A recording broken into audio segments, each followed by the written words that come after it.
High বন্ধুরা, triple byte লার্নিংয়ে তোমাদের সবাইকে স্বাগত।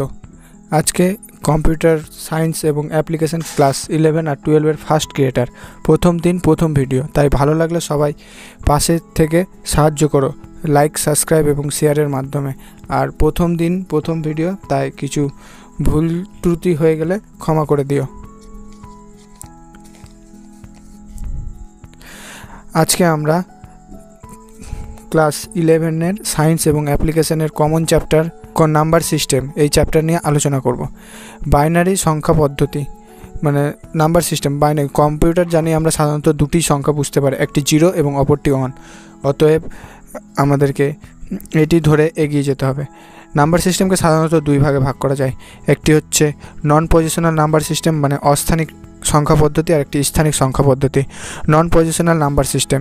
নন পজিশনাল নাম্বার সিস্টেম হচ্ছে যার নির্দিষ্ট কোনো স্থান নেই, যেমন 1-কে 1টি দাগ, 2-কে 2টি দাগ, 3-কে 3টি দাগ, 4-কে 4টি দাগ দ্বারা মানে ব্যবহার করা যায়।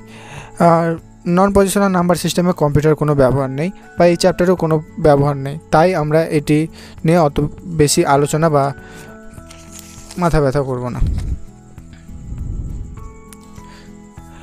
আমাদের মেন যেটা বিষয় হচ্ছে ওটা হচ্ছে পজিশনাল নাম্বার সিস্টেম।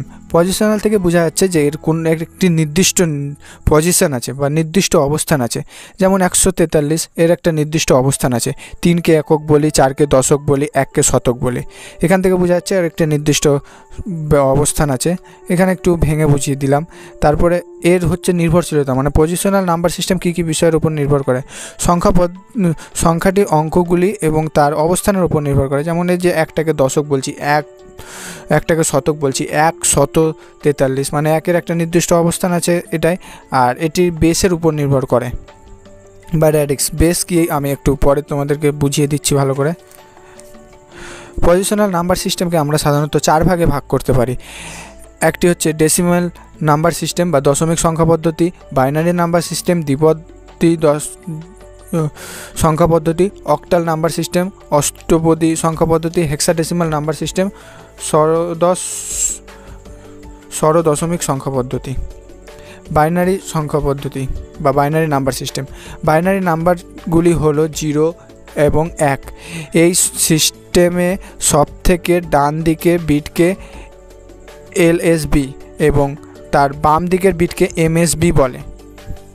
এই নাম্বার সিস্টেমের বেস হলো 2, অর্থাৎ যেটা আমরা আগে বলছিলাম যে বেস কাকে বলে। এই যে কোনো সংখ্যার নিচে যেইটাই দেওয়া থাকবে, যেই সংখ্যাটা দেওয়া থাকবে ওটাকে বেস বলে। বাইনারি নাম্বার সিস্টেমের বেস হচ্ছে 2। এবার অক্টাল নাম্বার সিস্টেম বা অক্টাল সংখ্যা পদ্ধতি। অক্টাল নাম্বার সিস্টেমে আমরা এখান থেকে বুঝতে পারছি অক্টাল মানে হচ্ছে 8। এই যে অক্টাল থেকে বোঝা যাচ্ছে 8। তো আমরা এখানে 8টা সংখ্যা ব্যবহার করব। যেহেতু আমাদেরকে সব সংখ্যা 0 থেকে ধরতে হবে, তাই আমরা 8টাকে ধরতে পারবো না, কারণ 0 থেকে 7-8টা সংখ্যা হয়ে যাচ্ছে। এটিরও সেম, ডান দিকের সংখ্যাকে এলএসডি এবং বাম দিকের সংখ্যাকে এমএসডি বলে। আর এই নাম্বার সিস্টেমের বেস হচ্ছে 8, যেটা আগেই বলেছি বেস কাকে বলে। আর এই সিস্টেমে এই সংখ্যা পদ্ধতিতে আমরা 0 থেকে 7 এই কটা সংখ্যাই ব্যবহার করতে পারবো। এর থেকে বেশি সংখ্যা পড়ে মানে বেশি সংখ্যা দিলে হয় সেটা ভুল বা সেটা অক্টাল নাম্বার সিস্টেমের মধ্যে পড়বে না।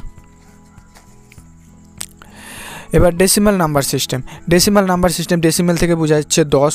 10 হচ্ছে ওর মানে আয়ত্ত, 10টির বেশি সংখ্যা নিতে পারবে না। আর যেহেতু আমি আগেই বলেছি যে আমরা যেই সংখ্যায় ধরি সব 0 থেকে নিতে হবে, তো 0 থেকে 9-এর মধ্যে 10টি সংখ্যা হয়ে যাচ্ছে।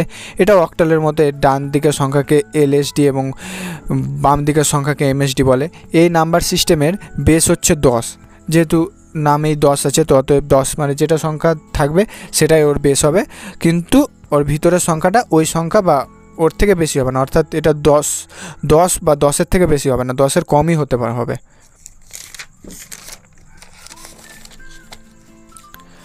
আর হেক্সাডেসিমাল নাম্বার সিস্টেম। হেক্সাডেসিমাল মানে ষড়দশ শতক, ষড়দশ মানে 16।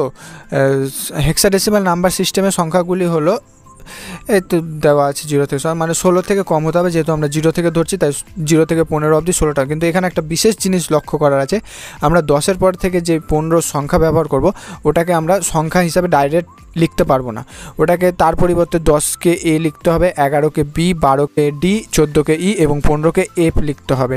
এই নাম্বার সিস্টেমের বেস হচ্ছে 16, অর্থাৎ যেহেতু আমি বললাম যে এর যেটা আমাদের মেন যে সংখ্যাটা থাকবে ওটাকে বেসে লিখতে হবে, আর ভিতরের সংখ্যাগুলি ওর থেকে কমে লিখতে হবে। আর এখানে দেখো উদাহরণ হিসাবে দেওয়া আছে 5AC8, এ মানে হচ্ছে 10, সি মানে 12, এই যে এখানে লেখা আছে, একবার দেখে নিতে পারো। আর আমি এখানে একটু ভালো করে বুঝিয়ে দিলাম, মানে যখন অঙ্ক করার সময় মানে করবে তখন কিভাবে ওইটাকে ভেঙে লিখবে।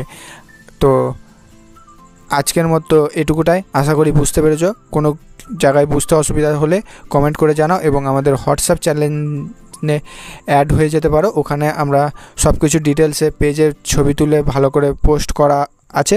এবং আমি কালকে অঙ্ক মানে এর প্রয়োগে যে কম্পিউটারের যে বিভিন্ন ধরনের অঙ্ক আছে, কম্পিউটার কিভাবে এই সংখ্যাকে কনভার্ট করে 0 এবং 1-এর মাধ্যমে বুঝতে পারে, ওগুলো নিয়ে এর পরের ক্লাসে আলোচনা করব।